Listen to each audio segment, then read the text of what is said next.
বর্তমানে সোশ্যাল মিডিয়ায় নতুন করে ভাইরাল হয়েছে নিলয় আলমগীরকে ঘিরে একটি ছবি, যেখানে দেখা যাচ্ছে একটি বিতর্কিত দৃশ্য। আর সেই ছবি ঘিরেই তৈরি হয়েছে তীব্র আলোচনা।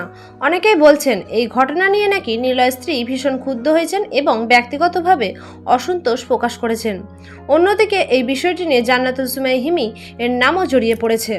ভাইরাল হওয়া ছবিতে যা দেখা যাচ্ছে সেটি দেখে অনেকে বিভিন্ন ধরনের মন্তব্য করছেন। কেউ বলছেন এটা বাস্তব, আবার কেউ বলছেন পুরো বিষয়টাই সাজানো। এই নিয়ে নেট দুনিয়ায় যেন দুই ভাগে বিভক্ত হয়ে গেছে দর্শকরা।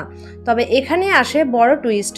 পরে জানা যায় এই ছবিটা আসলে কোনো বাস্তব ঘটনা নয়, এটি একটি এডিট করা বা নাটকের দৃশ্য থেকে নেওয়া অংশ, যেটিকে ভিন্নভাবে উপস্থাপন করে ভাইরাল করা হয়েছে।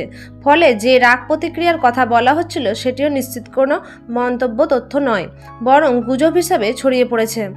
বর্তমান সময়ে এমন ভুয়া বা বিভ্রান্তিকর কন্টেন্ট খুব দ্রুত ছড়িয়ে পড়ে, আর আমরা অনেকে না বুঝে সেগুলো বিশ্বাস করে ফেলি। তাই যে কোনো কিছু দেখার আগে যাচাই করা জরুরি।